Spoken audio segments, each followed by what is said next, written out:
Well, welcome everybody. Good afternoon. I guess maybe evening on other parts of the world. Thank you for being here and for joining us today. I know everybody's busy and has, especially on the weekend, it's really, really nice to have, you all here. And I look forward to sharing a lot of info with everybody today, as well as our wonderful Vantes here. So thank you again. And yeah, as Bhante Sanati Bihari mentioned, it'll be recorded. So, if there's anything you may want to look back at later on, it'll all be there. And so yeah, just to give you a little intro on what we're talking about today. Today we're talking about the elephant in the room. So what is the elephant in the room? That's our discussion about mental health in our community. So basically, today's presentation is mostly on sharing information about mental health with everyone here. And also we want to get some, input from the community as well. So really just like seeing this as like a collaborative team effort, and being able to like break down some of the barriers that have been holding us back from talking about this topic. So today we have Bhante Kusala and we have Bhante Sanata Vihari joining today as we did this collaboration to talk about this topic today. We're really excited to continue having more of these types of presentations, and also I'll talk to everybody about this at the end about an upcoming event we have planned as well. So yeah, basically just a little background. You know, each of us speakers today, we have walked different paths of our lives, different types of experience that we come with today. So that's going to be the interesting part of all of this, really us coming from different backgrounds and perspectives, all different.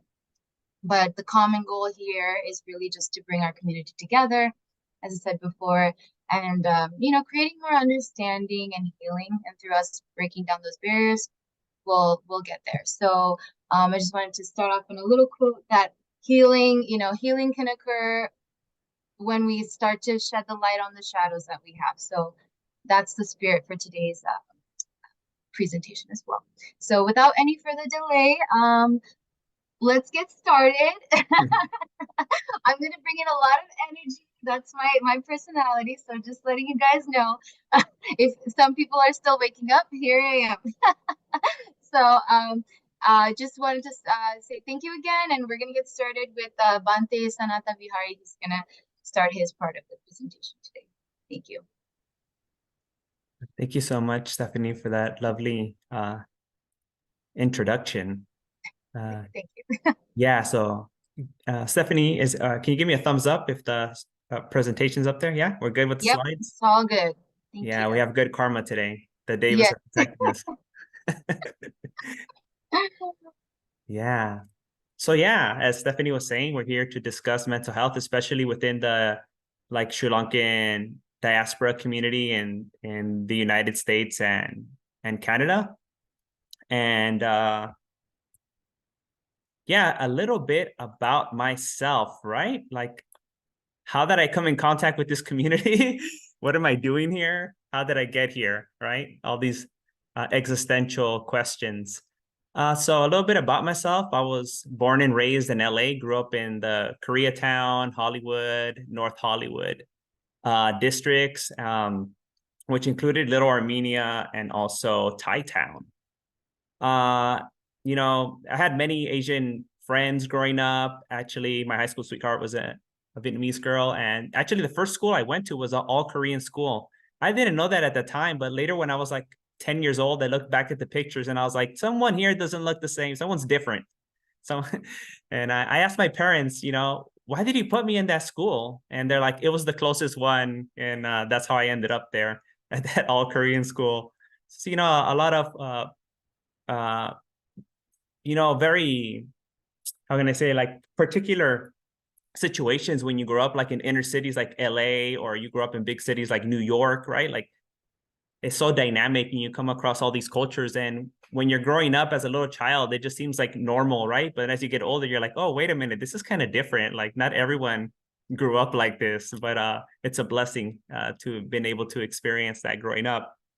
Yeah. And then after high school, I joined the United States Air Force Reserve at 20 years old.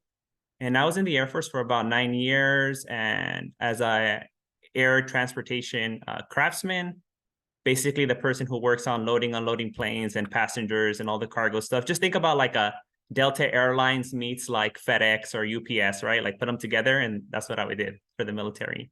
Where I was deployed to Iraq and Afghanistan, 3 deployments. And it was during this time that I came across the Dhamma. Well, I read a lot of Dhamma books since high school, and I was trying to practice, Buddhism to the extent that I could at that time. But it wasn't until I was in the military that I really got into it. And just because like I felt like it was the right time, I was mature enough, and I was moving beyond being just a book Buddhist, because that was how I was. I was just a book Buddhist. Like, oh, that sounds nice. I guess nowadays, if I would have grown up later, I would have been like a meme Buddhist, right? Like, oh, that's a nice meme. Like, I want to do that.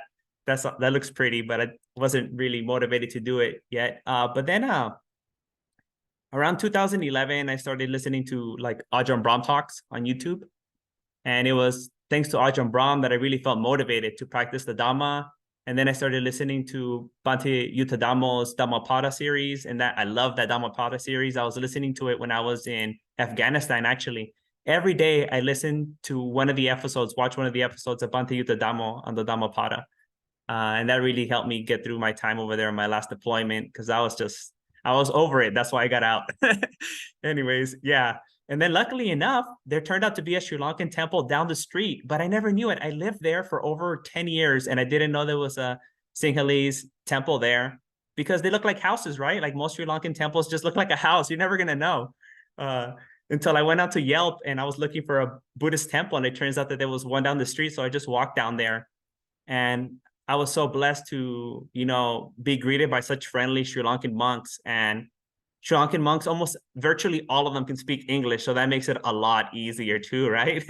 It's like a huge barrier, because I remember going to a Thai temple once and like no one knew English. And there was one monk who knew a little bit, and he just said hello and gave me a book. And that's all that happened. So I was so lucky to go to Sarath Chandra Buddhist Center and meet Bhante Kolita, Bhante Siriniwaza, Bhante Puniji, and get introduced to the Dhamma. And also at the same time get introduced to Sri Lankan culture, because I was so enthusiastic about Buddhism that I would show up even to the only all Sinhala events. Like it was only the whole Dhamma talk, the whole event was in Sinhala. No one was speaking English. So I would still show up because I just loved the vibe. There was something about like everyone was so friendly, and they were always feeding you.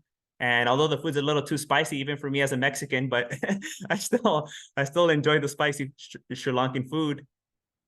And then after like 2 or 3 years, I decided to become a monk. And in 2015, I became a monk. And there's really where my introduction to the Sri Lankan community came, living in the temple with Sri Lankan monks and working with and tending to the Sri Lankan community. It was a very informative experience and very life-changing experience also. And also painful, like a lot of people come to the temples and they share their pain and their miseries and all the difficulties that they're going through, but also they share all the like birthday parties and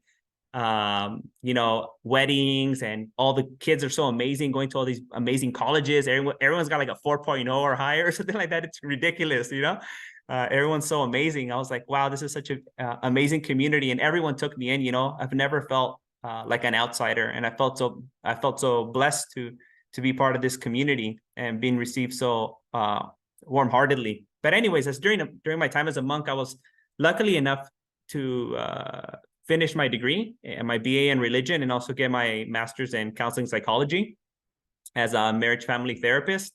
I kind of didn't want to go to school anymore, but I know in Sri Lankan monasticism, going to school is very important.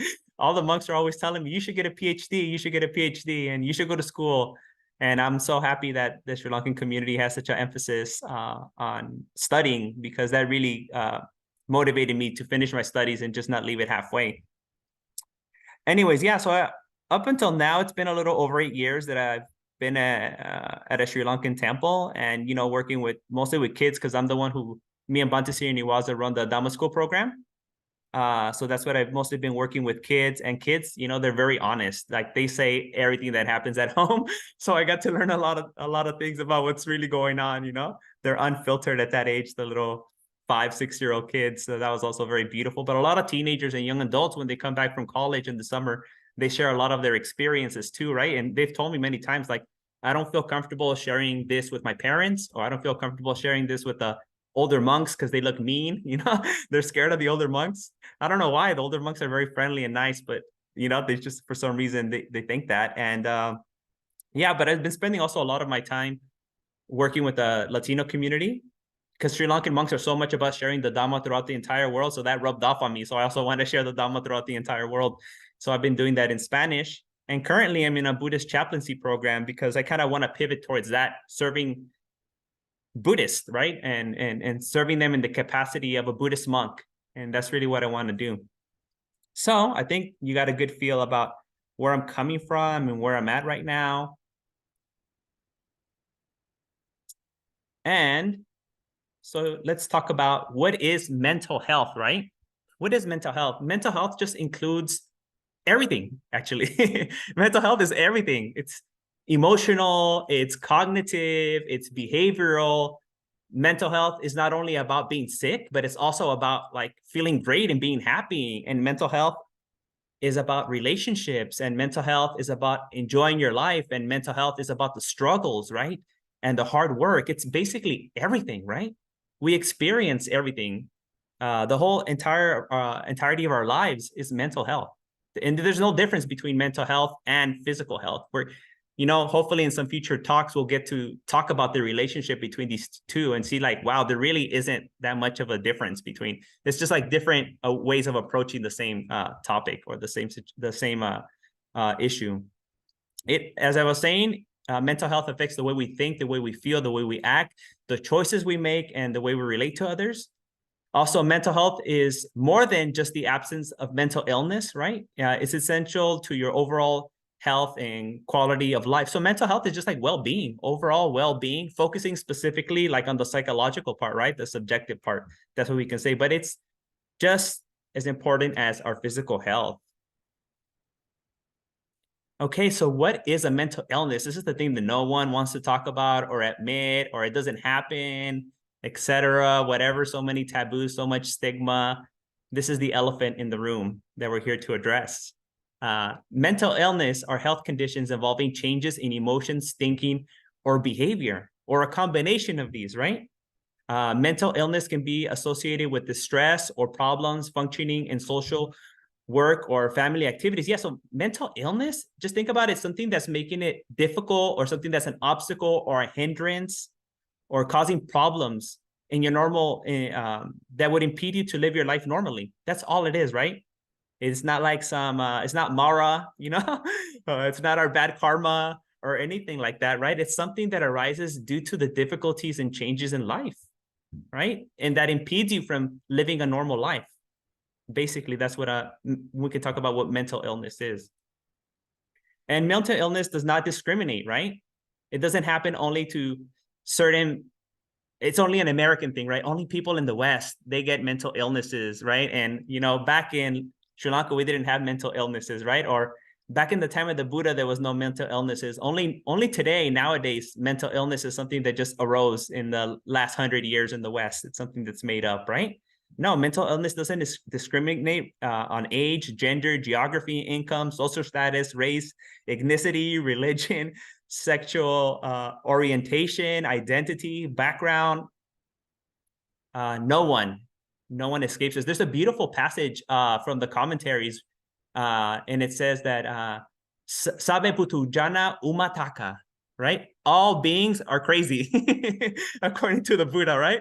So being crazy or having a mental illness or a mental disorder is nothing new. I mean, as Buddhists, we've known this for a long time, right? So why can't we talk about it? It's something very normal in the Buddhist tradition. Okay, what causes mental illness? There is no single cause for mental illness. A number of factors can contribute to risk for mental illness, right? So many things like adverse childhood experiences such as trauma or history of abuse, or just like growing up in a rough neighborhood, right? Or just like not getting enough attention. Or you feel like you've not been seen, right? Maybe you are getting enough attention, but you feel like you're not being seen. There's so many things. Your diet, right? Your diet can affect it. The environment, we know about, we could talk about this later, seasonal affective disorder, when you don't get enough sunlight. So there's so many things, right? Virtually like an infinite number of causes and conditions that can contribute to mental illness. Experiences related to ongoing chronic medical conditions, right? So you can see how, like, if you were sick, physically sick for a long time, how that can cause distress, and that distress can lead to like depression or anxiety, and that going on for a long time can transform itself into this kind of mental illness, meaning that you're no longer able to function the way you would normally function, right? Biological factors, as I said, the use of drugs and alcohol. We can also include food, all kinds of diet and nutrition, and just basically like feeling isolated or lonely or not being seen, or like there's no meaning to life, right? Like those kind of things, to that more existential, philosophical, spiritual dimensions, can also be contributing factors, causes, and conditions to mental illness. What is a mental disorder? Right. So according to the DSM-5, that's the book that, most mental health professionals use nowadays to classify mental disorders, and also to be able to get reimbursement, right, for treatment. According to the DSM-5, the definition of a mental disorder is a syndrome characterized by clinically significant disturbance in an individual's cognition, emotion, regulation, or behavior that reflects a dysfunction in the psychological, biological, or development processes underlying mental function. It's basically what I said earlier, right? But this is kind of like the fancy academic way to say, the clinical way of saying what I said earlier in the beginning about what is mental illness, right? So this is a mental disorder. Some examples of some mental disorders, and these are probably some of the more known ones, and that's what I wanted to share it with you, is major depressive disorder, right? And this is to be distinguished from feeling depressed, right? Feeling depressed is a normal human emotion. Major depressive disorder, you have to fill certain categories, right? Certain requirements to have a disorder. So I just want to also emphasize that we need to be able to distinguish between kind of normal emotional experiences, even though they're very uncomfortable, and even though they may last 1 day or 2, 3 days, from something like clinical depression, which is what we're talking about here, major depressive disorder, bipolar disorder, and schizophrenia, etc. Right? So there's so many, and there's always new disorders being unveiled to us, right? Because the variety of human experience is so vast, right? So we can't imagine the various amounts of different kind of difficulties and chronic difficulties that people are experiencing. And that's why you'll kind of see these development or splitting of mental disorders. Is not that these things are just being made out of the blue, right? Like, oh, it'll be very convenient for us to make up more mental disorders, but it's just a reflection of us paying more attention, right? And becoming more aware of people's experiences and people's difficulties. What is not a mental disorder? So as I was trying to say earlier, feeling anxious, right? Fearful, angry, down, stressed, grief from losing a loved one. These are all normal human experiences, right? We all feel bad. If you lose someone that you really love, or you go through a breakup, or you don't get that job, or you get in a car accident, like, you're going to feel crappy. You can feel crappy, and that's just normal. Like, feeling crappy is part of being human, right? Like, that's just part of it. So we have to be very careful, because nowadays, especially because of social media and other online things, there tends to be this kind of tendency to self-pathologize, right? You want to self-pathologize. And I think it comes from a place of wanting to be seen and wanting to be relieved from suffering. Like, if I know what it is, then I can do something about it. But, just because we're going through something difficult doesn't necessarily mean that there's something wrong with us, right? Or that we're sick. To determine this, if you feel like you've been anxious for a long time, or you feel like you're distressed for a long period of time, then that would be the time to go seek a mental health professional to be able to see if you do qualify, right? For a clinical mental disorder, and not just experiencing normal human distress that we all feel, because the world is very difficult and life is very difficult. All right. How common are mental illness? It just doesn't happen to a few people. It doesn't happen to other people. It's super common, actually. More than 1 in 5 U.S. adults live with mental illness. About 1 in 25 U.S. adults live with a serious mental illness, such as schizophrenia, bipolar disorder, or major depression. Over 1 in 5 youths, right? So kids between 13 and 18 either currently or some point during their life have had a serious debilitating mental illness, right? 1 in 5 teenagers. Around 20% of the world's children and adolescents have a mental health condition, with suicide being the second leading cause of deaths among young adults or the youth between 19 and 29 years old. About 46,000 people die by suicide every year in the US. Suicide is the second leading cause of death among young people in the ages of 14 to 34 years old. So we can see that mental illness is very common. Prevalence of mental health issues in the Asian American population. So I just want to share some very interesting insights about these statistics before we get into it. So when I was looking into statistics specifically for like Sri Lankan Americans, Sri Lankan Canadians, I ran into nothing. Actually, the absence of information was something that made this kind of like research very difficult.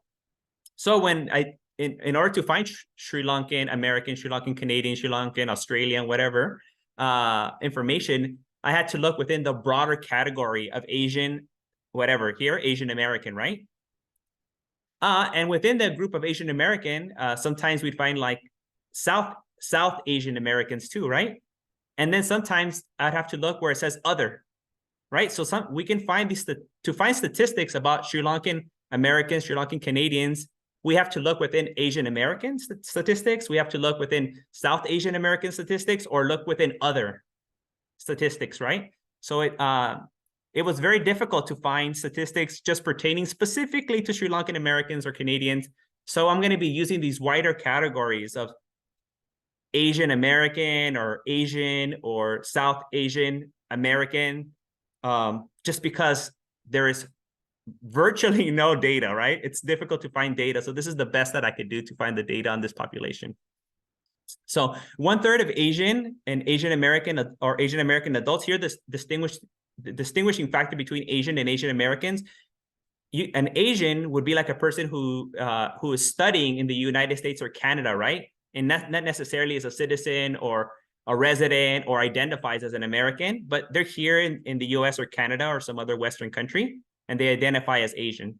And an Asian American is a person who identifies as an Asian American, has been living and working in America, is a citizen, etc. So there's like a subtle difference between these two categories. So 1/3, right, of Asian/Asian American adults reported psychological distress.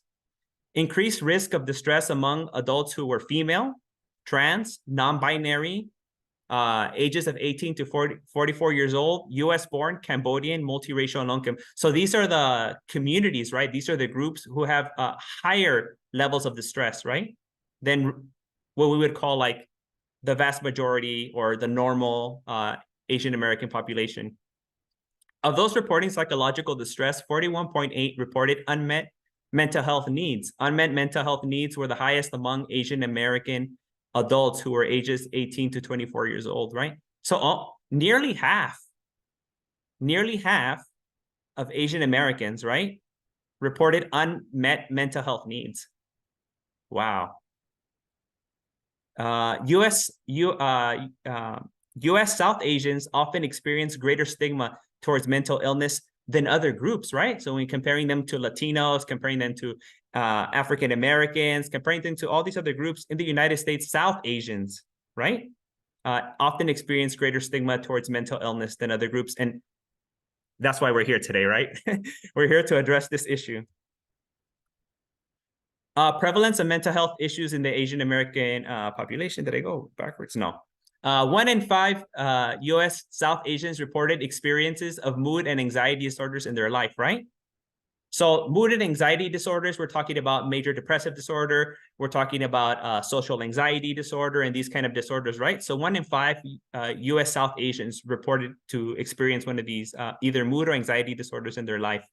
US South Asian men use alcohol more than women, right? South Asian women at greater risk for alcohol-related health problems and are less likely to receive alcohol disorder treatment.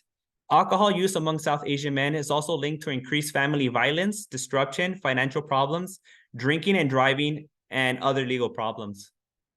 Suicide was the leading cause of death among South Asian Americans in the age group of 15 to 24 years.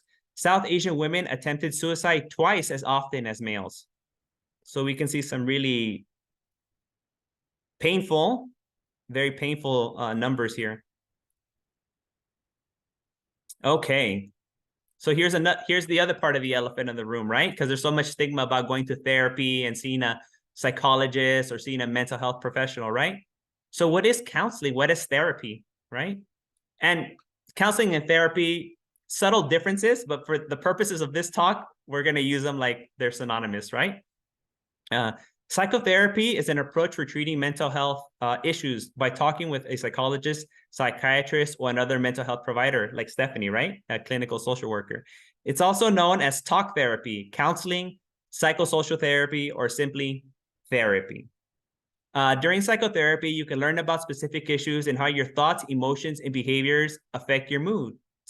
Talk therapy helps you learn how to take control of your life and respond to challenging situations with healthy coping skills. There are many types of psychotherapy. The type that's right for you depends on your situation, right? So it's just basically helping people, right, become aware and manage their everyday experiences. That's all it is, right?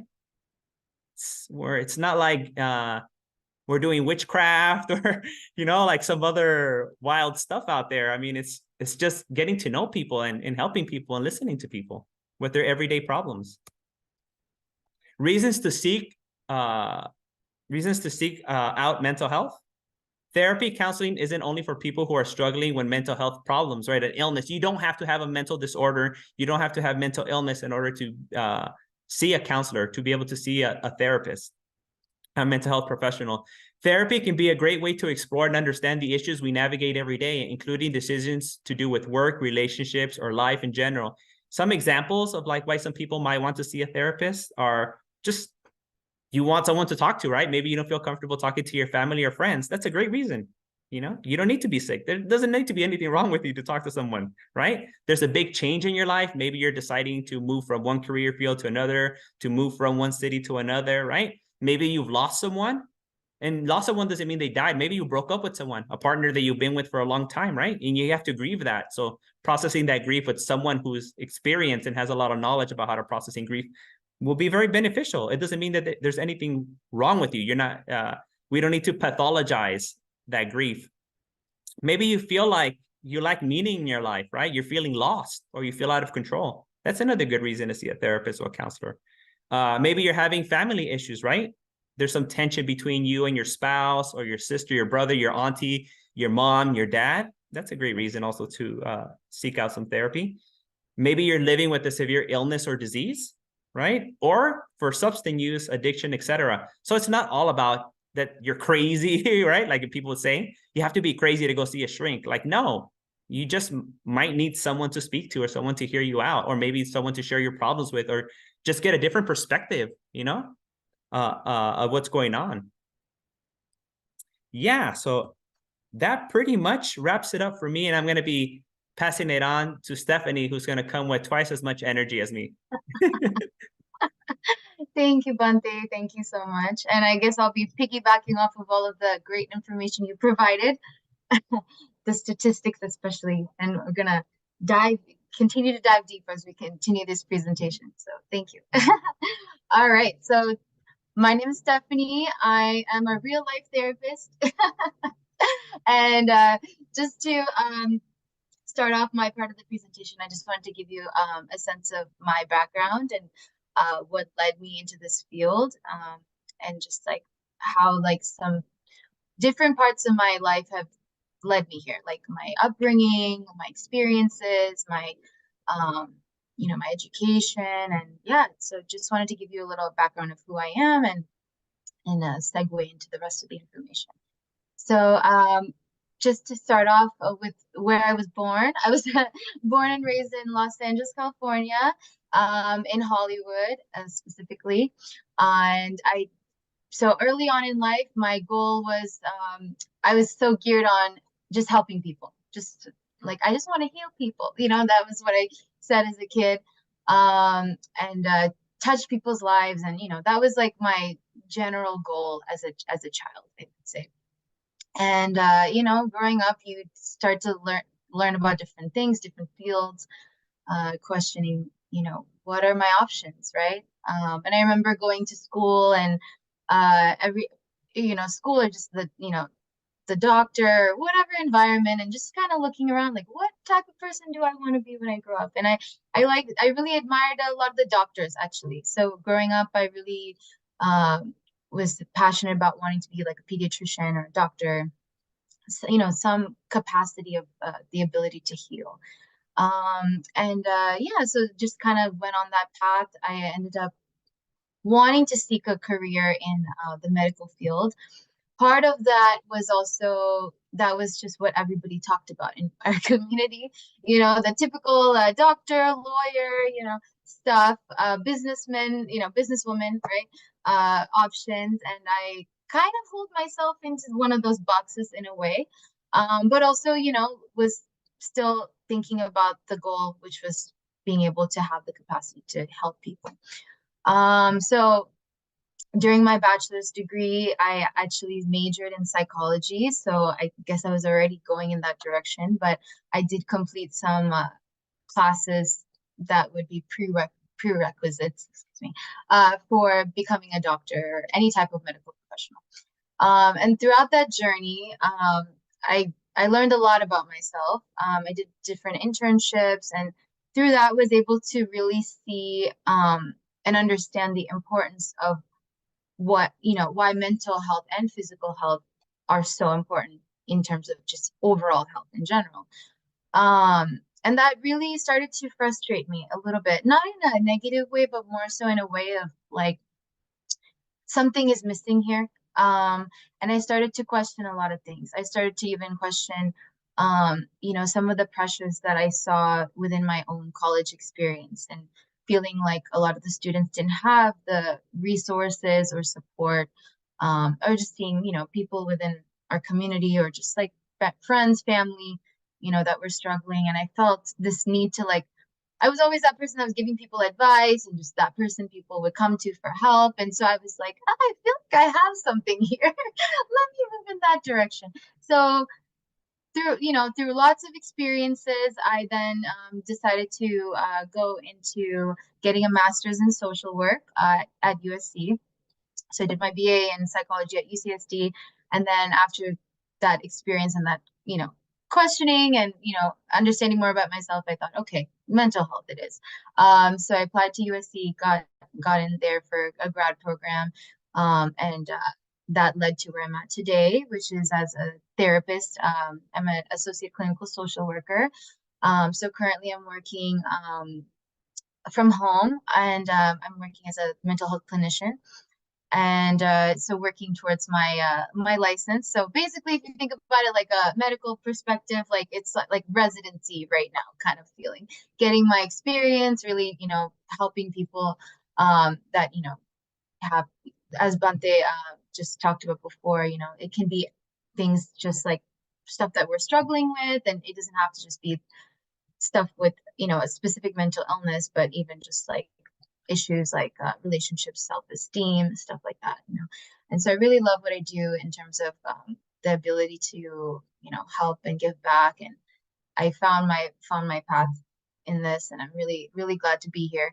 And on the side, I do some part-time life coaching as well. So my reason for going into that was because I wanted to break some of the barriers with um, being able to help people that I know closely, in terms of their issues that they're going through. And as a therapist, there are some, things we need to consider, like, I can't do therapy with, a family member of mine, someone that's too close to me. So because of that, respecting that boundary, I thought about life coaching. So just that's another reason why I was geared in this direction towards working with our community specifically. And yeah, so going into just other reasons why, the stigma around mental illness was the big part of why, I was really excited to join this specifically, what we're doing here today, and also wanting to be able to join, connect, and bridge the gap between mental illness, mental health in general, and just our community and our Buddhist community, and just being able to see that there's a lot of parallels, a lot of, similarities, and actually a lot of the interventions that we learn in school do have that mindfulness based approach, and um, do align with a lot of Buddhist values and things that we learn. And so I just wanted to bridge that gap. It felt like there was some kind of a disconnect, and so that's why we're here, to see that that there is a way across, and there is a way to connect as well. So yeah, so basically just wanted to break these barriers and start to think outside the box, and like, how can we now, forgetting all those barriers, how can we start to see them as not walls, but more so as ways that we can, find a door and go to the other side. So that's my intro, and this will go into the next slide. Oh yeah, and I just so this is a little quote I found I wanted to share with you all today. I thought it was really nice, so I thought I'd share just to start things off. The quote says, "I thought becoming myself was improving each part piece by piece, but it was finding a hidden wholeness, seeing the fractures as the design." So I really love this quote because it really brought me back to, like, even parts of my own life growing up and feeling like, you know, maybe I had to change parts of me, or, focus on things that I need to work on. And it was maybe coming sometimes from a place of not accepting parts of myself, and I think that is maybe something that a lot of us can feel, um, with trying to balance things that we learn maybe in school or at work, and just that the difference in our environments, right, within our cultural community, and just feeling kind of like, do I need to change this and that, but instead of changing, through acceptance, there can be a lot of healing. And so that's the direction I've been going in now, and realizing, there, through the things that we go through the mistakes we make, whatever we do in life, there is that some wholeness, a hidden wholeness and meaning in the things that haven't worked out for us, or the things that we haven't felt good about and proud of. So just wanted to share that quote. And so, yeah, I just wanted to, I mentioned some of this stuff before. We wanted to go into a little bit more about my lived experience within the community. So a lot of this, like, my experience was, growing up, and I'm sure a lot of you can relate, was feeling that, mental illness was something that was, if someone had a mental illness, for example, it was like somebody was crazy, or, maybe couldn't handle life, and balance their life out, they're doing something wrong, these are a lot of the messages I would hear. And some of these things could be even blaming the individual. These are things I would overhear. Like, for example, someone suffering from alcoholism, someone might say, oh, they're just, they don't know how to control themselves, or, you know, yeah, just judging the person can be part of that too. Out of control stuff kind of comments, right? And someone maybe with suicidal thoughts, or even having attempted suicide, people, might misjudge it as, oh, they're just seeking attention, or, want a reaction out of people, or, again, something to do with, like, lack of balance, or just, something is wrong with that person. And other behavioral issues as well can, have that same kind of blaming. So hearing that would really, really bother me. I think growing up, just kind of knowing that these were the views, and even when it came to me wanting to go into this field and asking myself which direction I wanted to go, that was part of my own internal struggle and the resistance that I was facing with wanting to go into this field. Because when I would talk about my desire to go into this field, a lot of my desires were met with a little bit of that, oh, maybe you might end up crazy if you do this kind of work, or you know, yeah, like it's you might not get enough money out of it too. I have heard that as well, but it's just different types of beliefs, right, around me pursuing this type of career. And I felt that that this was such an important thing, something so important to focus on. And I think that a lot of this is just that belief about, if we work with these people, we might end up crazy, or, the fact that whoever's going into therapy is also, crazy as well. Um, so, to continue, I just wanted to, yeah, mention also that, like, yeah, I mean, as Bante said earlier, like, a lot of these struggles are part of our life, and some of it is can be dismissed, or seen as we're complaining unnecessarily, or kind of just like whining about stuff, right? But a lot of these things that individuals might be expressing, could be some things that are very important to know and to pay attention to. They can be signs and indicators of some serious internal struggle, and that's why we're here too, to talk about, like, some of the why it's important to tap into, like, the warning signs, and really use that community support as a protective factor, which I'll go into in other slides.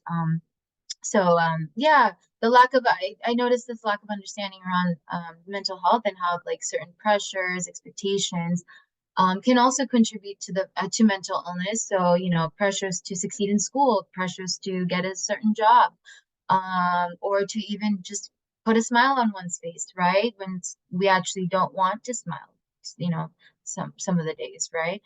That can lead to us then feeling shame for ourselves, and feeling the sense of, oh, I need to project this positive, happy vibe all the time, and it's not reality, right?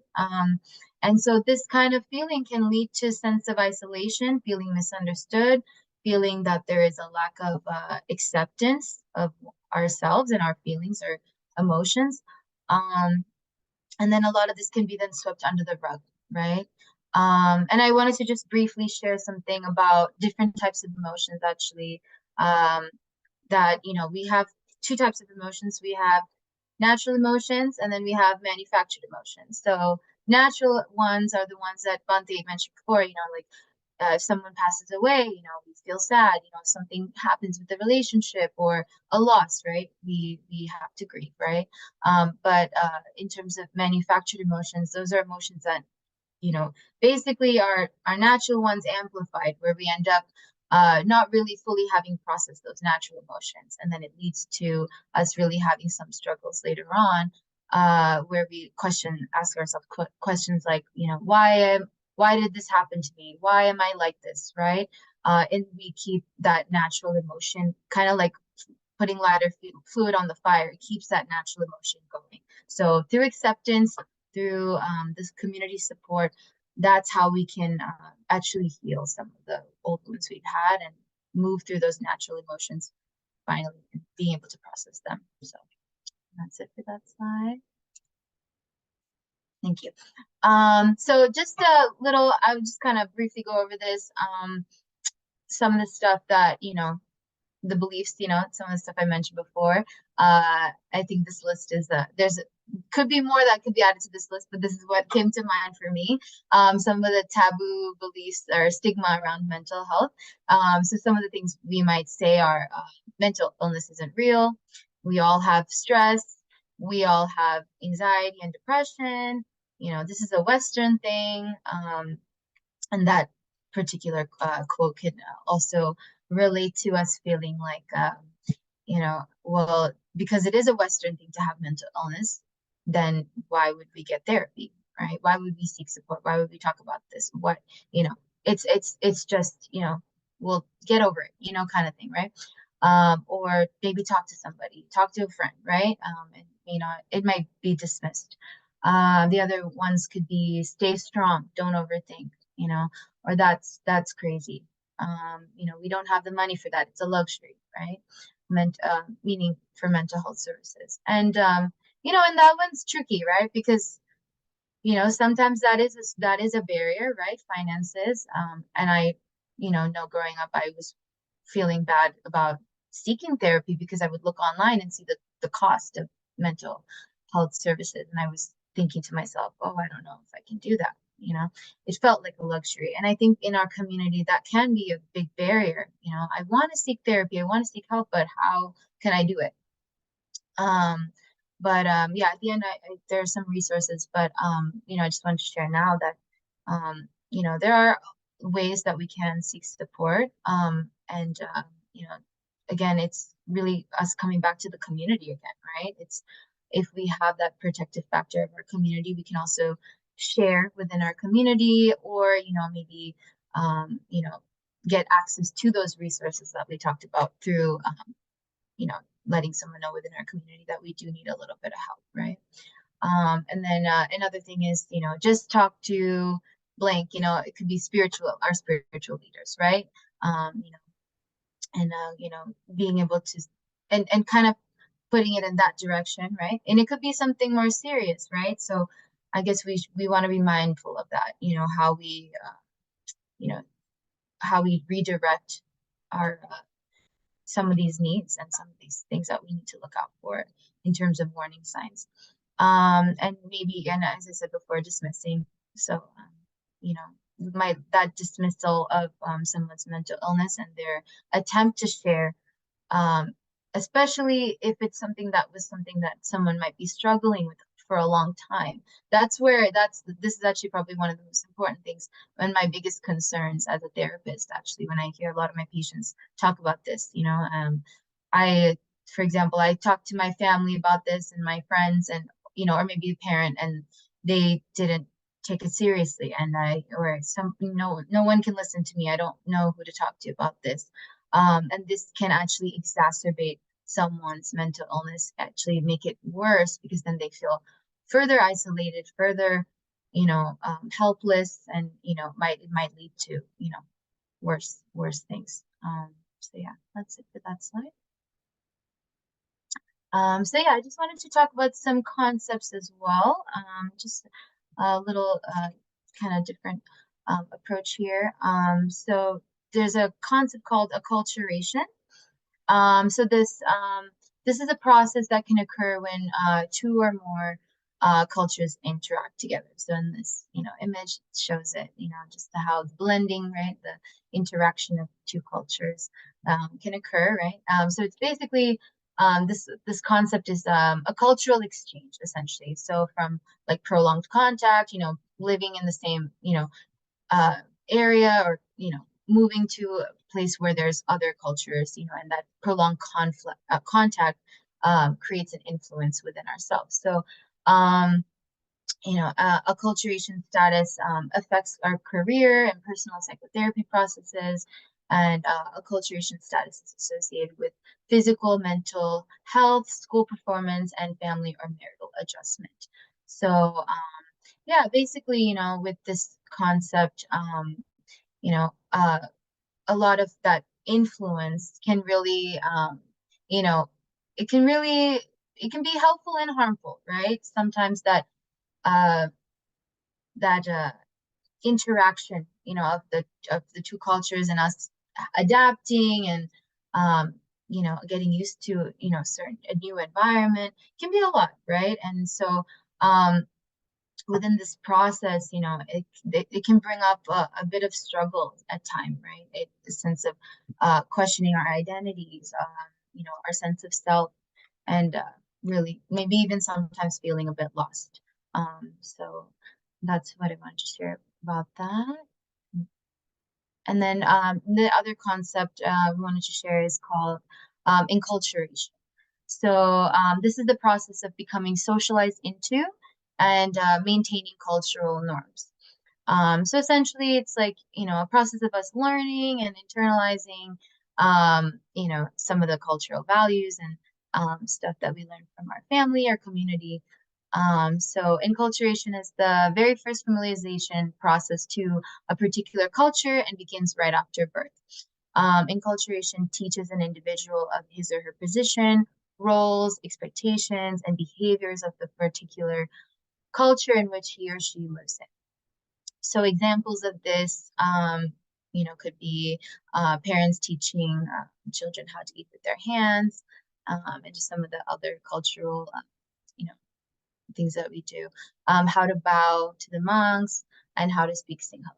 So, with this, as we learn about our culture, it's really, of course, it's really important, and in terms of, knowing where we came from and understanding more about ourselves. But what I also see is also sometimes this process can be a bit difficult at times too, right? When we learn about our own culture, we get that, um, what's the word, exposure to, some of our values, sometimes that can also, through that, within that, there can also be internal struggle as well. So, with both, there can be some of us struggle at some points, could happen, right? Not for everybody, but, with the interaction of all of these different elements, it can create some type of, questioning. So that's it for that one. Okay, and then so another concept today I want to share is colorism. So this is the prejudice or discrimination against individuals with a dark skin tone, typically among people of the same ethnic or racial group.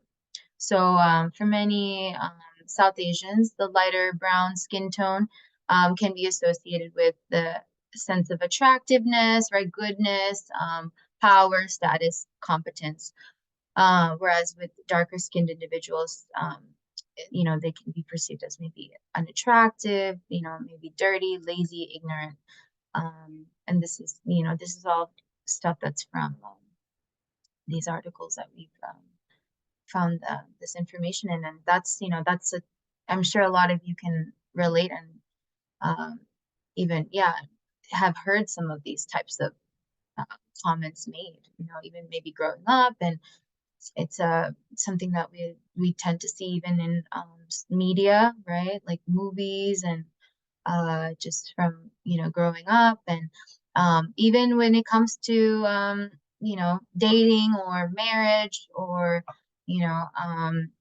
associating with certain types of friends, right? So I this is another topic that we feel is important, not just with skin tone, but also, with ethnic, um, you know, um, backgrounds as well, which I'll talk about more in the next slide as well. But some of these barriers can create this sense of either a struggle with our own self-worth, or feeling like we're not good enough, or even on the opposite end, feeling like there are certain expectations that I have based off of my background and the way I look, you know, and so some of these things can be, unfortunately, things that can stand in our way of us feeling, good or bad about ourselves, or feeling inferior. And also within our own community, we can have some of that, within our own community as well, right? Feeling like, certain Sri Lankans or other South Asians might be maybe less than or not as attractive, right? Or worthy. And so that's something we want to really start to focus on and talk about, because that can be really harmful and hurtful to, individuals in our community. And the next one I want to talk about is racism. So racism, is a form of prejudice that assumes that members of racial categories have distinctive characteristics, and that these differences can result in some racial groups being inferior to others. So kind of like what I mentioned before in the last slide, but this racism is a system. It consists of these, structures, policies, practices, and norms. And like, as I said before, it assigns the value and determines opportunity based off of the way that people look or the color of their skin. So this then leaves us feeling like maybe somebody has an advantage over us, like whether it's maybe a job opportunity, or marriage, or being able to get to a certain do a certain career, or, what it can be a lot of things, right? And this feeling of I'm not good enough, or this person might have a better advantage over me. Um, and racism can both be interpersonal and structural. So it can negatively affect the mental and physical health of millions of people, preventing them from attaining their highest level of health, and consequently affecting the health of our nation. So two main barriers to Asian Americans seeking treatment. There's systemic barriers and there's cultural barriers. So it's the systemic barriers that would be, as like a result in the failure of the mental health system. So to adequately just address the needs of Asian Americans. So the barriers are listed below, and some of them can be like health issues, or lack of language interpreters, stuff like that, or just like, so within our system, that stops us from wanting to seek treatment. Cultural barriers can be, as I mentioned before, stigma around mental health, our, not wanting to have that sense of shame on our family, ourselves, and the rest are listed in that paragraph, as well as other cultural barriers that prevent us. And I want to highlight this last thing, specifically, that within our community there can be that sense of not wanting to share some of this stuff. Like if somebody is struggling with mental illness, it can be this you know feeling of, oh, I don't want to share that with our community, or I don't want to have rumors be spread. So part of that is also keeping that silence about what we're struggling with, acting like everything's okay when it might not be, right?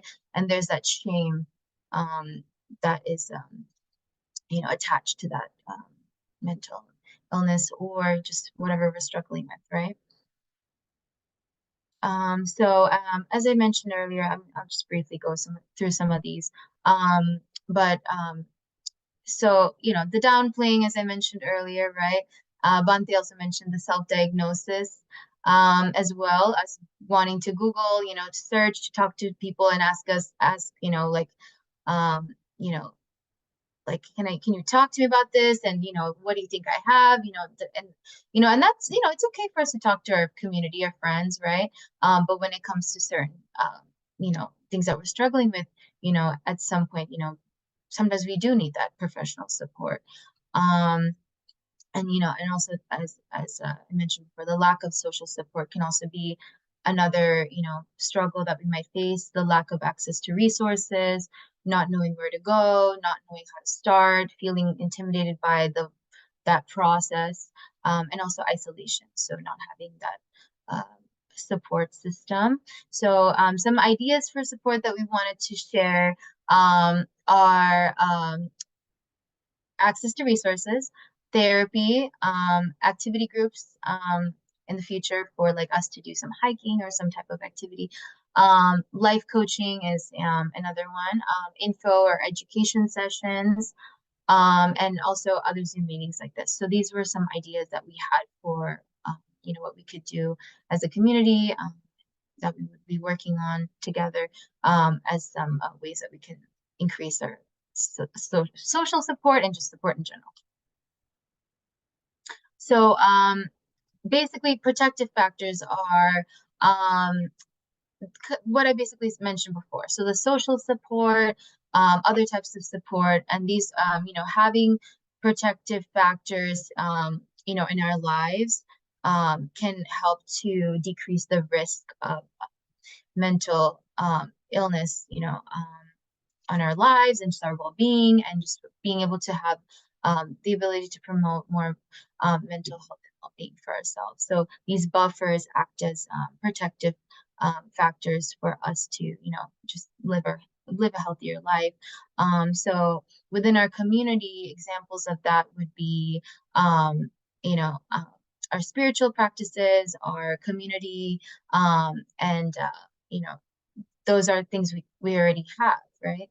But I wanted to highlight today that some of the protective factors that we do have can turn into the opposite, because if, sometimes we may not feel comfortable to reach out to the protective factors that we have, that are already in place, it might then lead us to feeling more isolated, feeling unsafe, unsure of how to access the support, feeling shame again, and feeling like, oh, there's no way out of this kind of feeling. So we want to basically, the goal of today's presentation is also to be able to use our protective factors that we already have also to create more of that, support for us versus it being something that, individuals within our community might be avoiding or pushing away, because we just don't feel comfortable. So yeah, examples of the protective factors are, staying connected to the community, significant others, personal and environmental factors, physical and mental health, financial security, and spirituality and belief. So, this is an example. This is excuse me, an example, a list of protective factors that we have in our lives, may want to think about, but as I mentioned before, we want to, if we already have some of these protective factors, we want to maintain them as protective factors and not make them a reason for us to then isolate and not feel safe. So that's that. Thank you.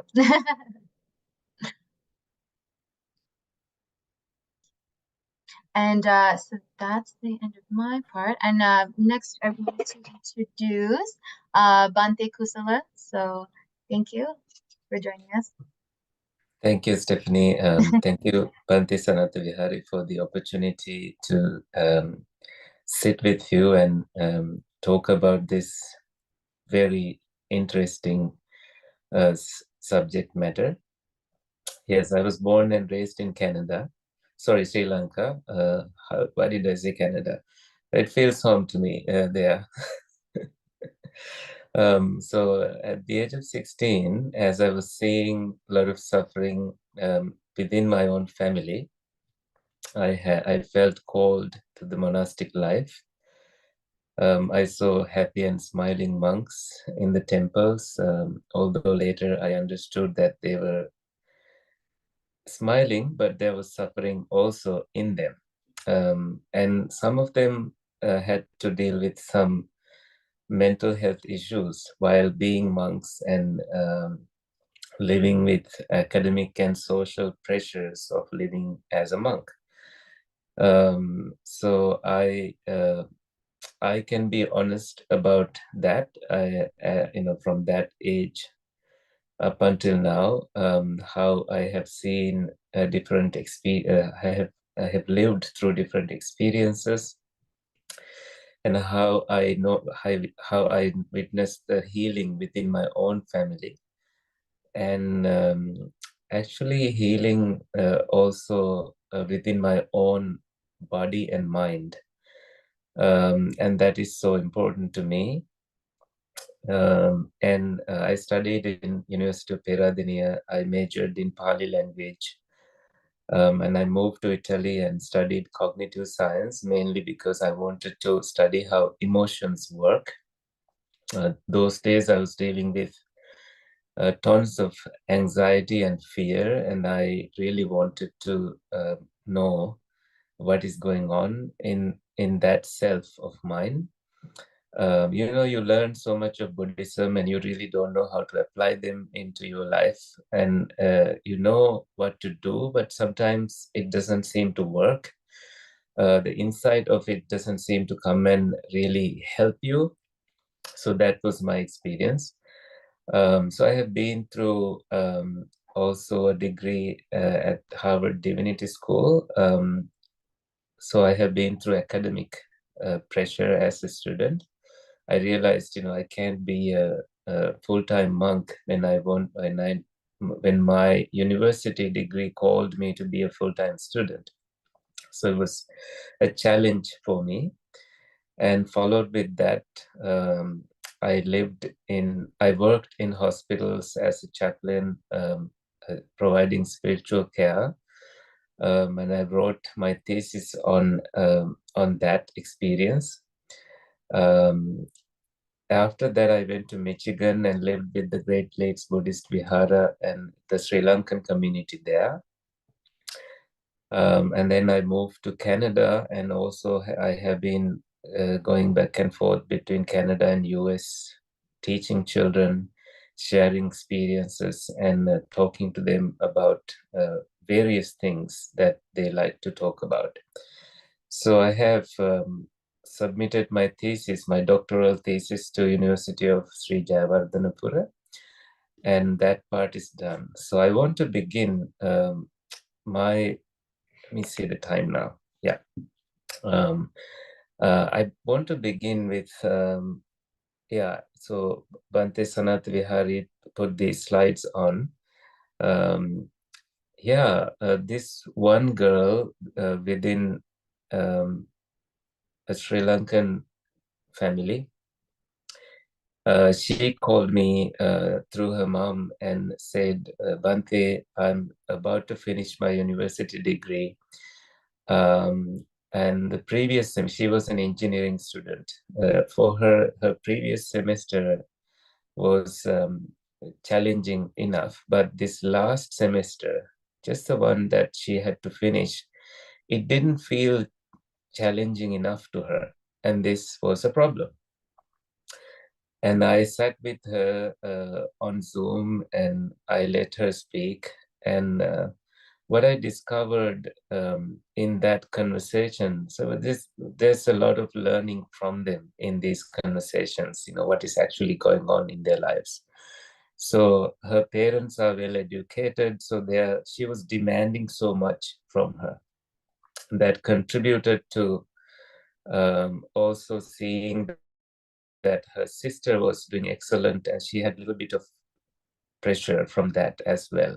So she wanted to be like that, to be the, like here we say, valedictorian and all the awards and everything. And I kind of had to listen to her until she found the answer. She was asking too much from her when she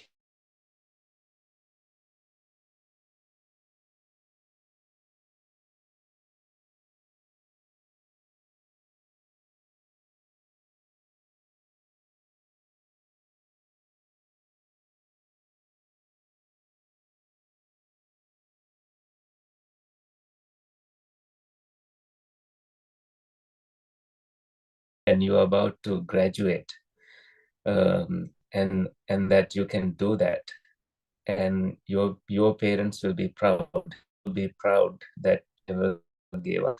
So that's the message she took. And let me switch to another family, and this family lives in Canada. It took a while for her to understand what was actually going on with her. She was not focused, and especially during the pandemic, her parents were struggling, trying to find how to help this 13-year-old young Sri Lankan girl.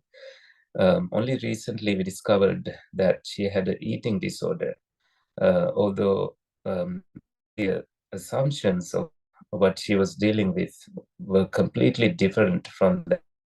So what led to this eating disorder is virtually having to join a club within the school. She had to be in a certain body shape to be able to join this club. And that added pressure in her overall well-being. Until this was found, nobody knew how to help her, and nobody knew what was going on with her. So we were talking about various things.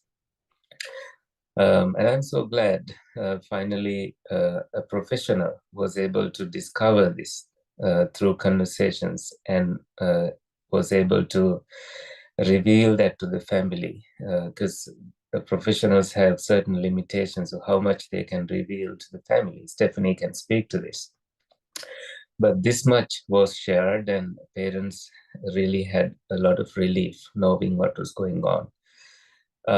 And they joined her in that wanting, in that desire, as she started exploring if it was unrealistic desire that she built up within her own mind, if it is needed, and how that can shape up her own life.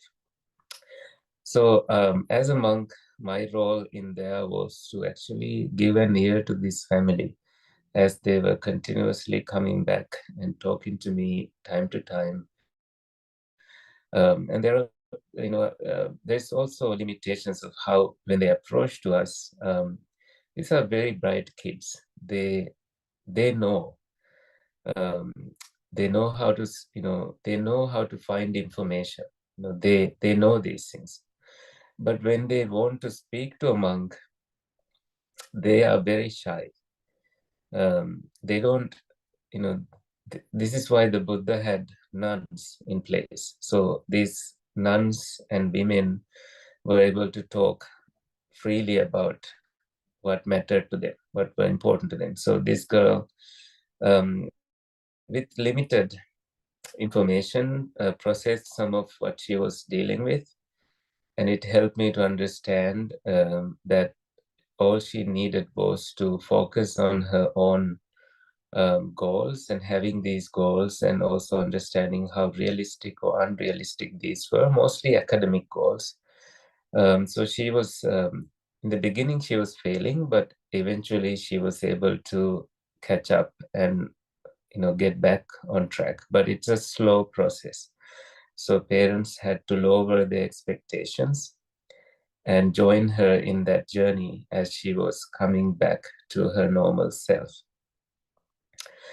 And connected with eating disorder is this other Sri Lankan girl whose parents were vegetarian, and every time she had anything non-vegetarian from school, she was judged for that. So it was coming from parents, unfortunately.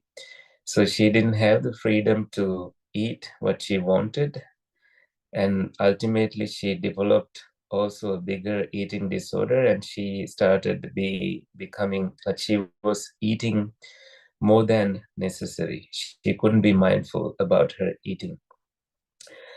So this contributed her becoming overweight and also losing trust in her parents. So when she finally became, because the demand for her was, like Stephanie said, Sri Lankan parents put pressure on, all the children becoming doctors, engineers, and all that. So that was the pressure for her as well. But she didn't become a doctor. She became a social worker, which is not a thing that her parents understood. They thought she's a failure.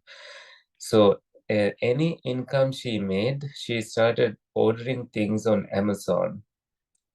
Completely unnecessary stuff were ordered. And because of that, she couldn't save any money. And she got stuck living with her parents, with whom she didn't have a connection. And now, although she wants to move out, she can't do that because she doesn't have enough savings. So, so these are really major issues that our mind can create. Somewhere underneath, there's this child that needs to be heard. There's that, you can call it negative, but it's not, it's actually the reality. It's just nothing to do with negativity or positivity. It's just the experience, inner experience of this person that is so valuable, and somebody has to pay attention to that. Somebody has to give that love, and surprisingly, that love should come from the people who are closest to them. Although it has added tremendous amount of suffering in her life, she's now forgiving herself for not understanding certain things. So she's doing forgiveness meditation, and also forgiving her parents and focusing on her other goals, such as trying to save enough so that she can put a down payment to a house and move out from that house and live a life free from any pressure. So that And I like to also go back to this teenager girl. She was only 13 years old, grew up in a family that adopted her within a Sri Lankan family. She was super smart. And at school, her, just before a maths test, she was introduced a certain drug by her friends in the bathroom. And they have it. And she said, no, I don't want to have it. I keep 5 precepts. I don't want to have it. But they said, have it. You will do your test better. So she had a little and she said, I don't feel anything. And they kept pushing her and she had more. And eventually when she went to the test, she was high. She got high and she threw up in that hall. And her favorite teacher, maths teacher, was there, and this girl started yelling at the teachers. The teacher freaked out, ran to the principal. It became a whole saga in the school. And then other students were questioned and they betrayed and lied to the principal, saying that it was this girl who brought this to the school. This can have a huge impact on her life ahead of her whole life. But this principal was wise, investigated the matter and found out what had actually happened and suspended the other 2 students for 2 weeks.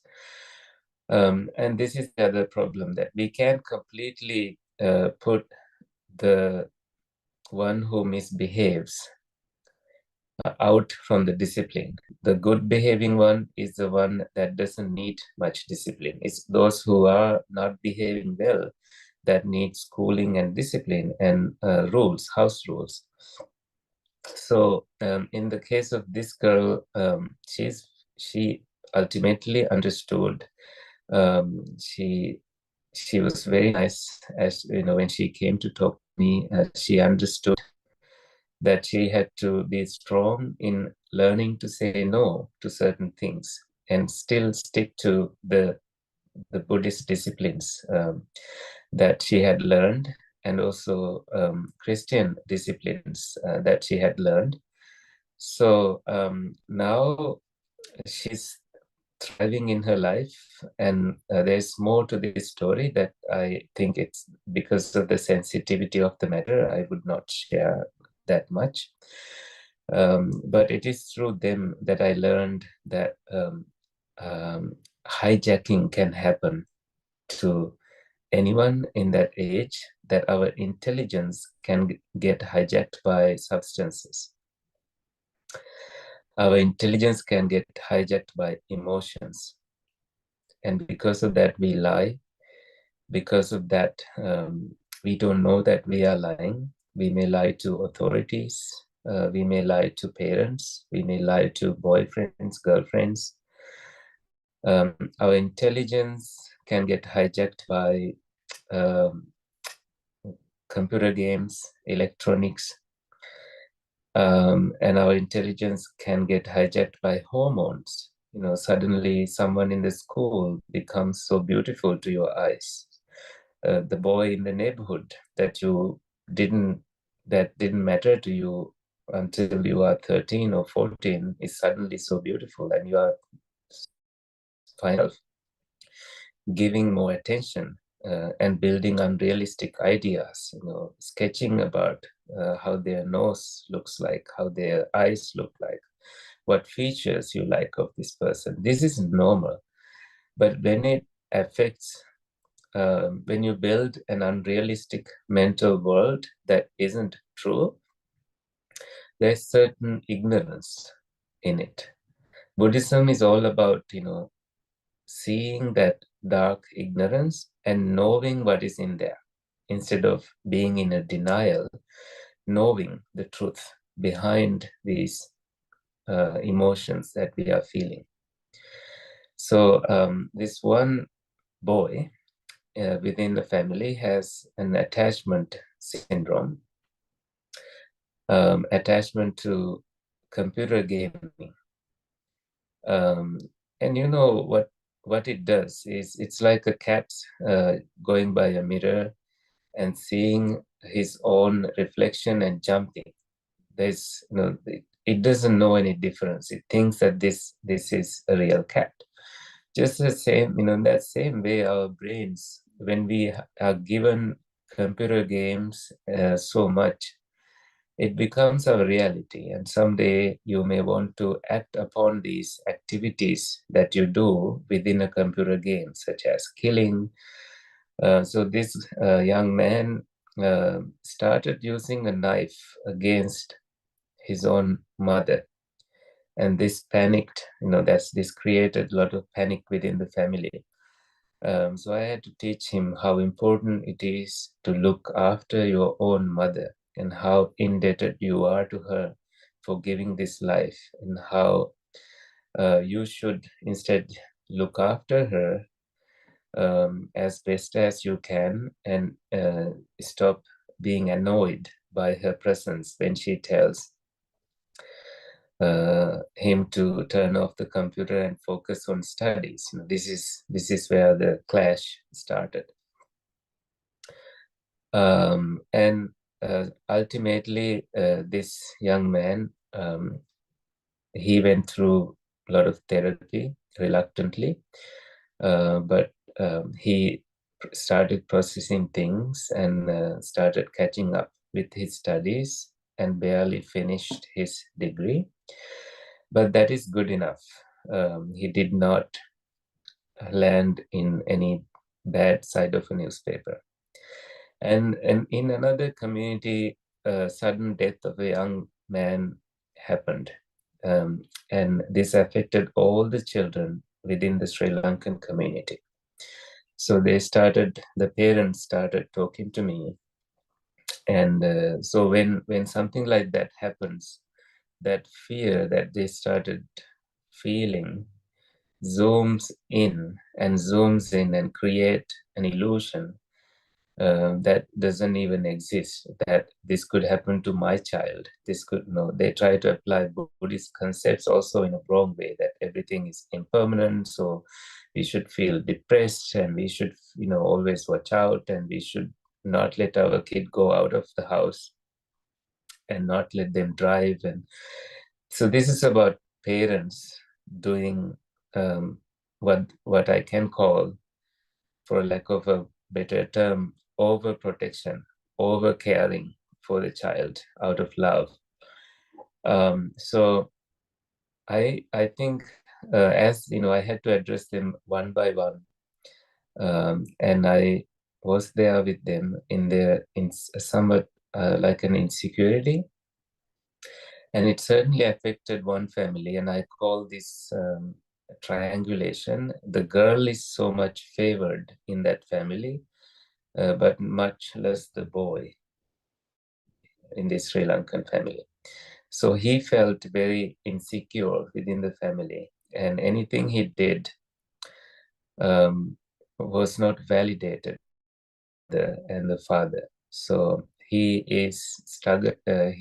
began struggling with it, and he doesn't trust anyone in the society because of this reason. He cannot, because he doesn't have trust built within his own family, and therefore he doesn't trust monks, he doesn't trust Dhamma school teachers, he doesn't trust anyone. So it's really hard to get a word out from him.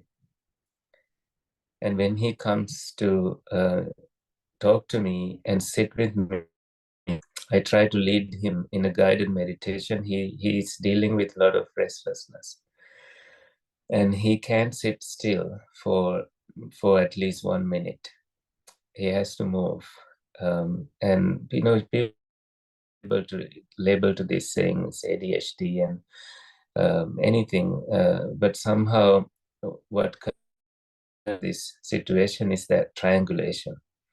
And when we provide therapy to that young man, we should provide it to the whole family. You can't favor just one child and ignore the needs of the other child and keep giving gifts to the girl, not giving birthday surprises to the girl, not to the boy, and it can have an impact on their overall mental health for a long, long period of time. So we monks address these issues, and feel free to come talk to us, please. Okay, this other girl, she went to Sri Lanka and she was attached to her grandmother. And when she came back to North Americas, she wanted to always be with her grandmother. She started crying a lot. And she's super talented. She can give speeches in front of school friends, and she can be creative with arts and writing. So she had all these talents and she was doing so well in her studies, but something triggered in her when she came back from Sri Lanka, and she started worrying that maybe my grandma would die. Maybe I should go and live in Sri Lanka with her and help her.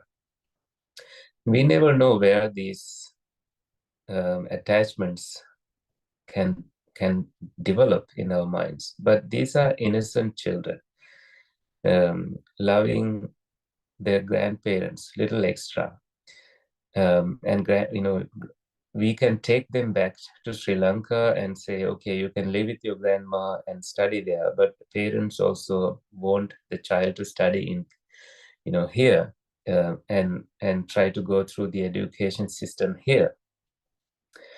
I often hear parents saying, I walked 5 miles and I crossed 7 bridges to get to the school. Look, there's no problem for you. The school bus comes to you. All you have to do is, just get in to the bus and sit and, have fun. My school days wasn't like that. And of course, the parents can start that, and children have memorized all the words of it. They can finish and say what they're going to say next. But in this family, there was a lot of understanding. And I love the parents for that. A lot of understanding and saying, see, you are so talented in so many areas, and let's, send a drawing to the grandma. And so she feels connected to you that way. Let's send something, in mail. So she and let's bring her here so you can be with her. And that, I think, created a healthy, holistic environment within the family. So she feels connected. And also the parents did a wonderful thing, came to a back to school program and connected with me on WhatsApp, and we are communicating back and forth. And so that's a healthy story there, and she's doing okay so far. Yeah, so I think I may have covered pretty much all the things on the slides here. Maybe I have spoken enough right now. We can open it up for questions and see what comes up. Thank you, Bhante. That was wonderful. Very, very, very powerful information. And so, yeah, now we want to, hear what everybody else has to say, and, make time for some questions. So anybody want to start off?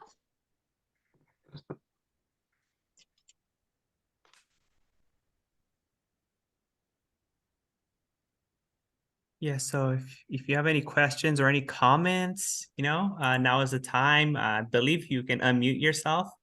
And, for the benefit of all, please ask a question, because most likely people have the same question that you have. Some people are just a little too shy. So if you feel a little bit braver than others, then you can help them. And also for the benefit of the people that are going to be watching this later, right? We don't know, maybe hundreds or thousands of people could watch this later, and you can help someone else, right? They might be too scared, or they don't have an opportunity to ask this question because they weren't able to come here today, but you can do a great service for them by bringing up a question and helping those people in the future. Yeah. And if anyone wants to maybe type in the chat, feel free as well. I can always read the questions. Bhante, let me also add a little bit insight into anxiety. I think something that we all may talk about. Children our young children, all of us, like Stephanie and Bante have shown in the slides also, that we all feel it. It's not just you feeling it. And the positive side of it, say you have to make a presentation in front of a large audience and you feel stressed about it. The mind works like a muscle, and it has pains and past memories and stuff. And it's very quick, and you start feeling the anxiety of it.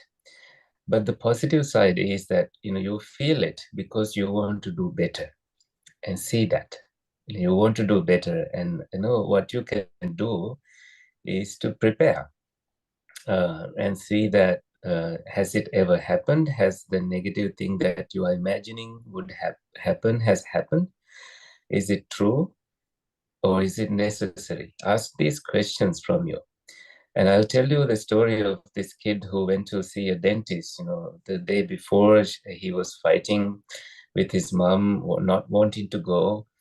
And the following day, somehow, when he went, he found out that the dentist appointment has been cancelled. So what is the use of all that worrying the day before?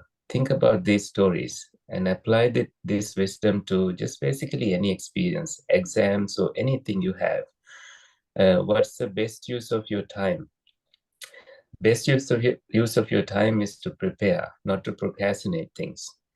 And prepare what you say first, what you say in the middle, where to include a joke, where to include a meaningful story, how to conclude, how to manage your time. These are skills that everyone needs to develop, because we are fast evolving. We are social beings. We will be thrown into work environments very soon, where we'll have to express our ideas, and see that everything you want to achieve is on the other side of what you label as fear. If you ran away from it, you will not get that opportunity. And sometimes anxiety and fear and depression, they are all interconnected. Think that we live in our minds, not in our house. This mind is an unlimited area. We need to unplug, take a break, enjoy the nature, get good sleep, eat healthy food, start moving, running and seeing the sunlight and getting vitamins from the nature and drinking enough water. All these can build a healthy body and healthy chemistry within your brain. And sometimes, we only learn this, when we are very down with our health. But why not give attention to vitamin intake, drinking enough water, getting good sleep, having good friends, wise friends, and choosing wisely when you are choosing friends, so you know who to share with certain things, and who to be close with, and how to be contained, how to contain your ideas, how to be excited with them, not overshare, lots of things. But finally, the most meaningful thing that you may want to remember is that you have this intelligence, and when the whole world is against you, your own intelligence should serve you and help you. And the Buddha, where the Buddha says, what would the Buddha do? WWBD, like a little wristband. What would the Buddha do in a situation like this? He would relax, smile, let go. It's not the idea of letting go, it's just actual letting go, unplug, be in seclusion, and let that anxiety come and go, knowing that this too shall pass. It's not a feeling that you need to identify with forever. Sometimes you are in college already, and your parents have already done the job of sending you to college. It is now your responsibility to feel like an adult and craft your life, not get into wrong streams of indulgence, so that you are not going to make it through the program. So these are things that may help with that anxiety and insecurity and uncertainty and whatever that you may be feeling at the in your life. So Venerable Swarna has his hand up. Thank you, Venerable Kusala and Vandu, Sanatha Vihari and Stephanie for the wonderful presentation. I really enjoyed and it's really enlightened me, how especially Southeast Asian, diasporas in America and North America and handling these mental health issues. They really inspire me and enlighten me, and I look able to look out from a different perspective than I had earlier. So I'm very grateful to all of you presentators, and also how you how Buddhism and the Western psychology work together, to deal with this all mental health issues, especially our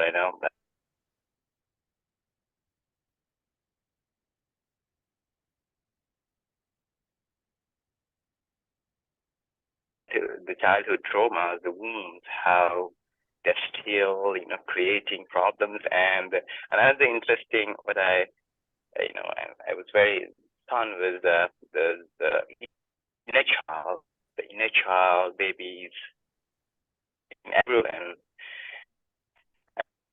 And the spiritual bypass doesn't work, people become so spiritual immediately and it doesn't work.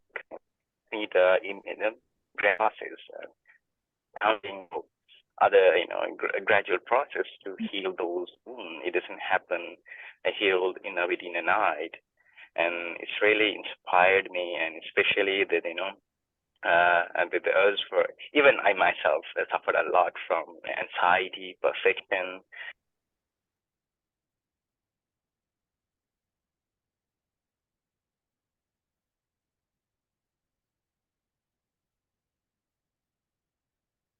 Also, a bunch of best, students was competing for each other. And when I came here at Harvard, it's full of like a pressure cooker. Everyone is putting a lot of pressure on each other. It's full of I feel like an intellectual trauma.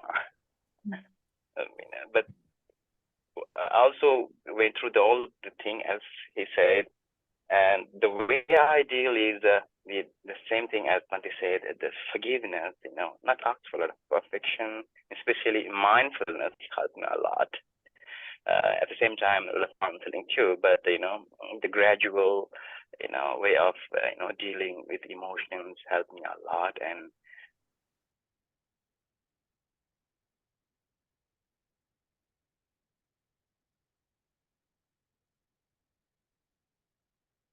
thank you very much, all of you, for this wonderful talk. And I would like to share, how this mindful, because nowadays the mindfulness is a big job, is a business in Western countries, and how it's bombarding. And sometimes it's negative too. They're using mindfulness for sometimes for to make a better businessman or better suitor. like a Micha Sati, not a Sama Sati. Bhante, you all, aware, how we have to guide them to do, better, mindfulness for mental health and social well-being. Yeah. Thank you so much, all of you. Thank you. That was lovely. Thank you so much. And that was a great point. I think it all comes down to, that the acceptance, like you mentioned, right? Being able to feel like we can accept those parts of ourselves that are flawed. We all have them, right? To them is that delusion, that the denial, that keeps all of that actually going longer. So and we continue to then experience it. So us being able to lean into that radical acceptance, it creates more of that healing for us, being able to move through it and, know that we all have feelings, emotions, it's normal. and to normalize that within our community, right? Like it's okay for us to have emotions and feelings and to struggle. Maybe we need to talk about that more, right? Like, why are we only just talking about people's, successes and achievements only, we can maybe talk about, you know, how we can help others and how we can, and normalize it a bit more, right? And not create more shame and putting others down as well. That's something I think is really important to think about within our community, not putting others down and, talking about these struggles that individuals have is sometimes even a way to make ourselves feel better or to,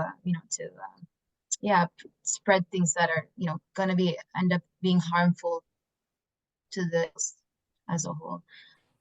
So yeah, any questions? Any other questions? If there's any others, please also do, as I mentioned, type in the chat as well. And I also wanted to just put a question out there if anyone has any ideas about some other things that we can do to help the community. Oh, I see a question. And so we'd love to hear. And yes, you can, Jenny, you can go ahead. Thank you, Jenny. Yeah, hi everyone. First of all, thank you all for your presentation. I think your work is greatly needed in the Asian community. Stephanie, this question is for you. My apologies.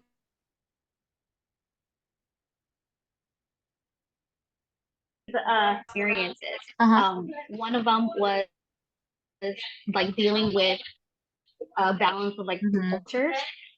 And then right afterwards, you had mentioned another term. When you were talking about that, I was just like, wow, there's actually a term for it. And it's really nice to know and be aware of it, just because I think that it's such a common experience. And for myself, it is nice to have a word for something like that, to make it easier to not only talk about it, but also to be mindful of it for myself. I've learned that a lot of the issues that I had growing up was balancing the two cultures, being Cambodian and being born and raised in America. It's been a challenge because it's two different value systems. And before I was kind of like, which one is better?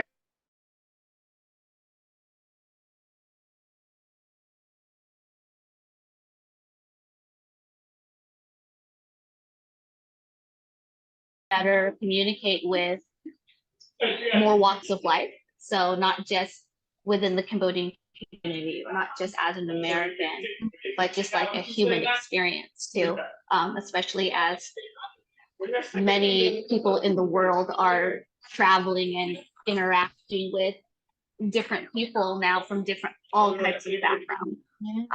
But yeah, Stephanie, can you go over those two terms? Yeah, absolutely.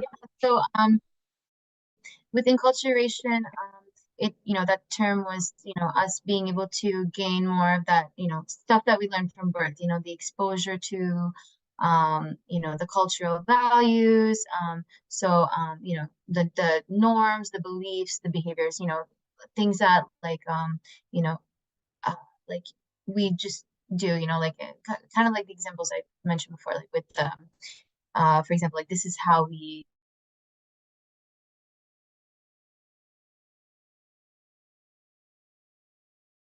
pray, speak, stuff like that, so just that whole process of us learning, those types of things, within our culture. And then, an example of that could be like, another one could be, I have this one that I had before, a young girl, maybe, from raised in a certain faith, then goes to,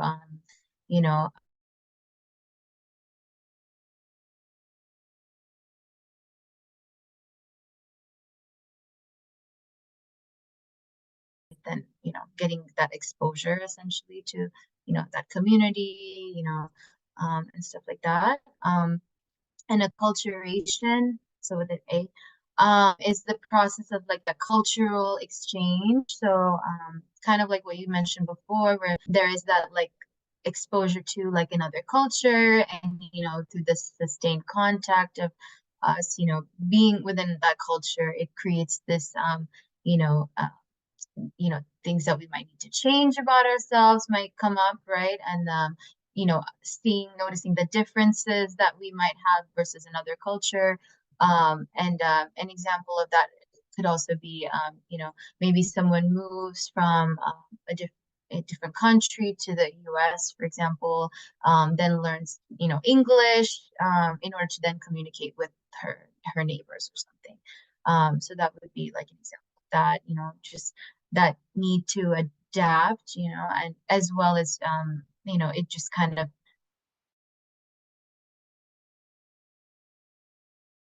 naturally kind of coming exposed to different cultures. So yeah, I hope, did I answer that question for you? Yeah, thank you. Okay, and thank you for sharing your experience. That's really powerful, and I thank you for yeah, like really connecting that concept with your own life, because it's really a real thing, right? We start to have that conflict, and I wanted to share too that, like, sometimes when we're in different environments in our lives, right, whether it's like school or work or whatever the environment, we might notice that we are different, right? And it might bring that up within us, that almost that feeling of the disconnect. And I can say that like a lot of some of my friends, even within the community, have shared things like, going to college and going away for college, and how that can be really tough at times, seeing how others live their lives. And when you finally do have that chance to learn about other cultures and communities, right, it can kind of bring up this further questioning of our own identities, and reflecting on how we were raised. Like, do we like this way of living? Like questions like that. It might even bring up a sense of like a crisis, like within us, right? Like a existential crisis. Like, am I, what has my life been all along? How do I want to live my life? And that's why, we want to create this sense of openness within our community to talk about these things that, again, are not related to just, anxiety, depression, it's typical mental illnesses that we think about, but just being able to talk about these normal uh struggles that we might face, like just I don't know who I am. It can be just that, right? And that's a big question, right? But that's something that, to be honest with you, I have a lot of my patients come to me asking, you know that question all the time, and it's and I want to be able to normalize that within our community, that it's not, it feels really scary, of course, but we have the safety net here to talk about these things, and there are also resources that we can also discuss as well if there's need for like a higher level of support. So yeah, but thank you, Jenny. Appreciate you. Thank you. Any other questions for today?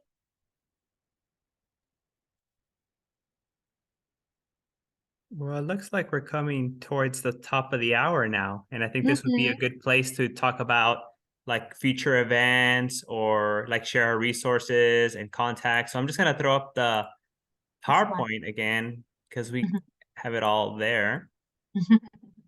Yeah, so we were thinking about an upcoming event, which we will actually be, if those of you who have Facebook, are actively using Facebook, we will be posting some, and please contact. We have our contacts listed too, at the end of the slide, so you can feel free to reach us by email, or whatever other way of communication.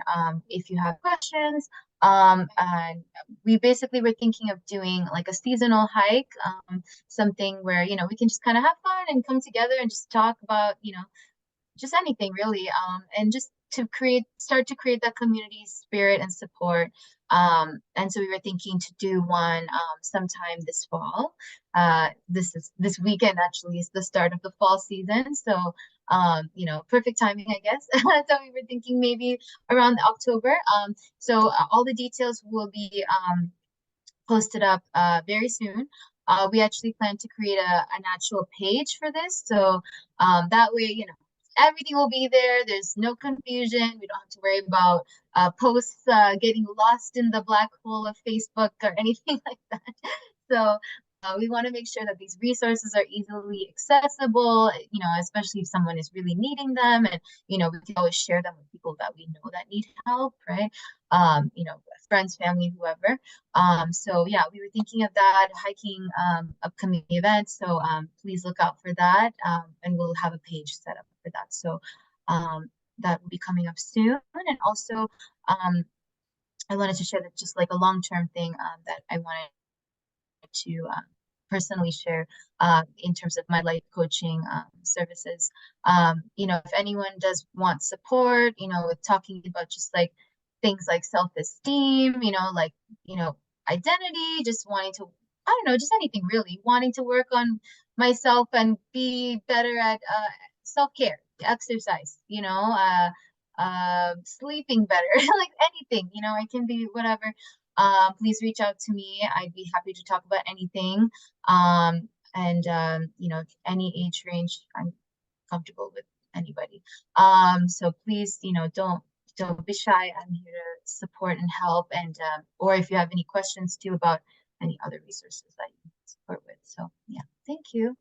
And here is another list of other resources. So as we all mentioned before in our presentation, sometimes there's different types of support we might need at different times. So sometimes we have the need for family support, groups, as Bhante Kusala mentioned, sometimes, not sometimes, having that family involvement is really key, that is a protect.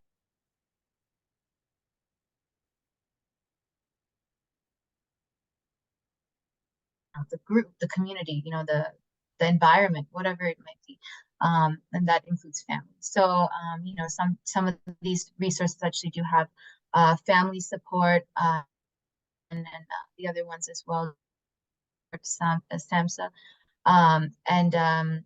just like there's a lot of these like hotlines as well. So if like you're needing immediate support, hotlines here that you can use to call if you need any help. And also at the bottom, there's that mental health and wellness app called Headspace. That's a good one as well. So yeah, these are a lot of resources here, but if there's any other questions, please don't hesitate to reach out. And here are contacts. So yeah, if you would like to, anybody who has any questions after the presentation is like, oh darn, I didn't get to ask that one question, feel free to please reach out to us. And we have our emails and numbers listed here. So yeah, that's all for today.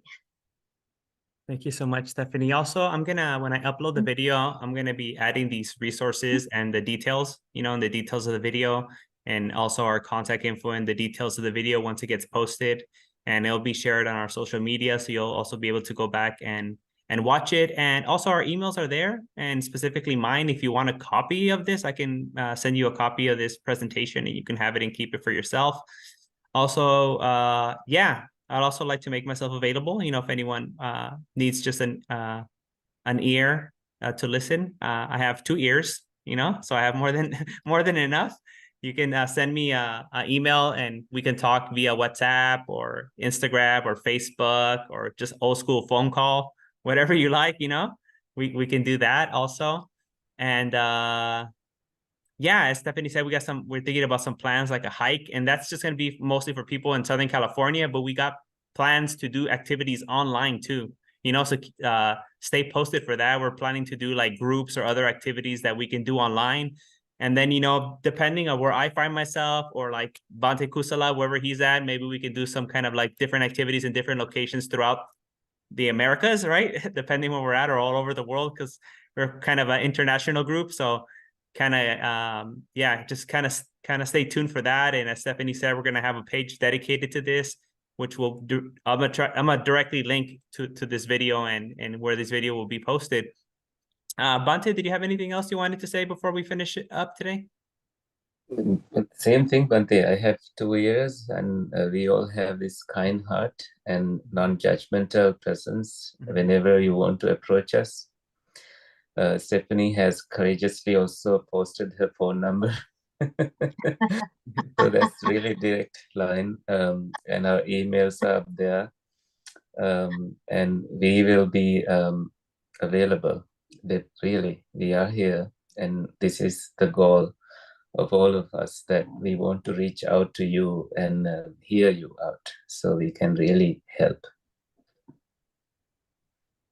Thank you, everybody. Thank you for joining us today. We wanted to say thank you again for, you know, taking the time out of your weekend to be here and to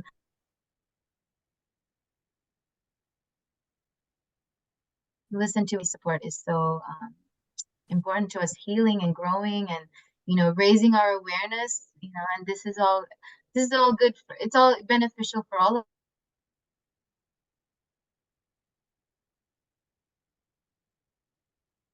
back, you know, right?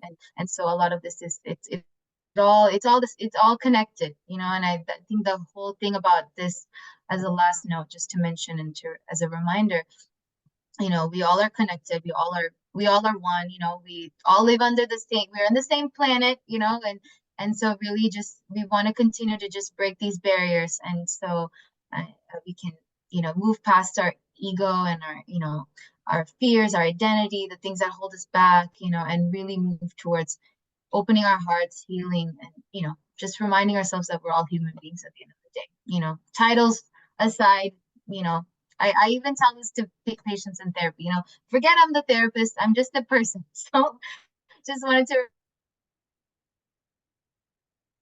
remind you all, thank you for that, and I hope you all have a great rest of your weekend.